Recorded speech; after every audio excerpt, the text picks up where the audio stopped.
தூத்துக்குடி மாவட்டத்தில் போதிய படுக்கை வசதி இல்லாமல் கர்ப்பிணிகள் அபாயகரமான நச்சு புகையை சுவாசிக்கும் அவல நிலைக்கு தள்ளப்பட்டிருக்கிறார்கள். எவ்வித பாதுகாப்புமின்றி கர்ப்பிணிகள் மருத்துவமனைக்கு வெளியே காக்க வைக்கப்படும் அவலமும் தொடர்கிறது. இதுகுறித்தான தகவல்களை உள்ளடக்கிய தொகுப்போடு 6 மணி செய்திகள் நிறைவு பெறுகிறது. தொடர்ந்து பாருங்கள் நியூஸ் 18 தமிழ்நாடு.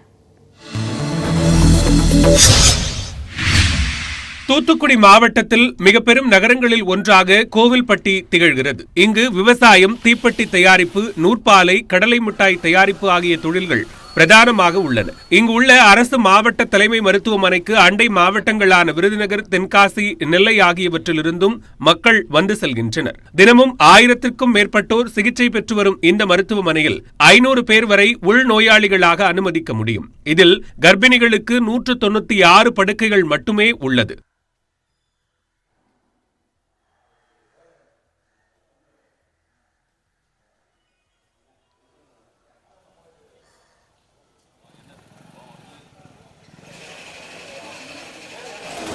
இங்கு பிரசவத்துக்கான சிகிச்சை சிறப்பாக அளிக்கப்படுவதால் ஏராளமான கர்ப்பிணிகள் நாடி வருகின்றனர். நாள்தோறும் 300க்கும் மேற்பட்ட கர்ப்பிணிகளுக்கு படுக்கை வசதி தேவைப்படும் நிலையில் பலர் அருகிலுள்ள கொட்டகையில் எவ்வித பாதுகாப்பும் இன்றி படுக்க வைக்கப்படுகின்றனர். பிரசவ வலி வந்தால் மட்டுமே கர்ப்பிணிகளுக்கு மருத்துவமனையில் படுக்கை வசதி தரும் அவல நிலையும் ஏற்பட்டுள்ளது.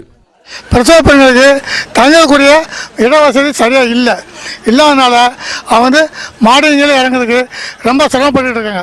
இதோடு மட்டும் இல்லாமல் பிரசவத்தில் வரக்கூடிய பெண்களுக்கு துணைக்கு வரக்கூடிய தனி அட்டன்றது தங்களுக்கு ஒரு இடம் கட்டி போட்டது வழியே 4 தேதி வரை நகராட்சி நிர்வாகம் மாவட்ட அரசு தலைமை மருத்துவமனையில் ஒப்படைக்காத பூட்டி கிடக்கிறனால கூட வர ஆணும் பெண்ணும் வெளியே வந்து மழையிலையும் வெயிலையும் காத்து கிடக்கின்றிருக்கு. மேலும் கர்ப்பிணிகள் காக்க வைக்கப்படும் இடத்துக்கு அருகே எந்தவித பாதுகாப்புமின்றி குப்பைகளும் எரிக்கப்படுவதால் அபாயகரமான நச்சுக்காற்று பரவி கர்ப்பிணிகள் பாதிக்கப்படுகின்றனர். நான் இந்த ஹாஸ்பிட்டலுக்கு வந்து சுமார் ஒரு 5 நாளாக வந்துட்டு இருக்கேன். இது கர்ப்பிணிகள் உள்ள ஏரியா. இந்த புகை பார்த்தீங்கன்னா டெய்லி நைட்டும் பகலும் இந்த புகை நிறையா வருது. இதனால் கர்ப்பிணிகளுக்கு மூச்சு திணறல் வர வாய்ப்பு அதிகம் இருக்குது. சின்ன குழந்தைகளுக்கும் வாய்ப்பு வர அதிகம் இருக்குது. நிறைய மக்கள் கர்ப்பிணிகள்லாம் இங்கே தான் தங்கியிருக்காங்க. அதை கொஞ்சம் நடவடிக்கை எடுத்து பார்த்து ரெடி பண்ணி கொடுங்க. இந்த மருத்துவமனையில் சிகிச்சை பெற வருவோரின் உறவினர்கள் தங்குவதற்கு மருத்துவமனை வளாகத்திலேயே அனைத்து வசதிகளுடன் 40 லட்சம் ரூபாயில் கட்டிடம் கட்டப்பட்டது. இதனை கொரோனாவுக்கு முன்பு உறவினர்கள் பயன்படுத்தி வந்த நிலையில் கொரோனா பரவலை தொடர்ந்து வளாகம் மூடப்பட்டது. தற்போது தொற்று பரவல் குறைந்த பிறகும் இந்த கட்டிடம் செயல்படாமல் உள்ளதால் கர்ப்பிணிகளுடன் வரும் உறவினர்கள் அவதிப்பட்டு வருகின்றனர். இந்த கட்டிடத்தை திறக்க வேண்டும் என்றும் அதனை பராமரித்து வரும் ஜீவ அனுகிரகா தொண்டு அமைப்பு கோரிக்கை விடுத்துள்ளது. பெரிய ஹாஸ்பிட்டல் 500 நோயாளிகள் தங்கக்கூடிய பெரிய ஹாஸ்பிட்டலு, தலைமை மருத்துவமனை. எவ்வளோ நோயாளி வராங்க, எவ்வளோ நோயாளி போகிறாங்க, அவ்வளோ பேரும் தங்கிறதுக்கு உண்டான இடம், ஒரு பாத்ரூம்பு, குளிக்க அவ்வளோ வசதி செஞ்சோம். வீட்டில் இருந்துட்டு வெளியே போன மாதிரி போவாங்க. இப்போ அந்த நிலைமை இல்லை, அந்த அளவுக்கு மோசமாக இருக்குது. அதனால் அரசு தலையிட்டு, மாவட்ட ஆட்சியாளர் தலையிட்டு இதை உடனடியாக நடைமுறைக்கு கொண்டு வரும் என்று தாழ்மையுடன் கேட்டுக்கொள்கிறேன்.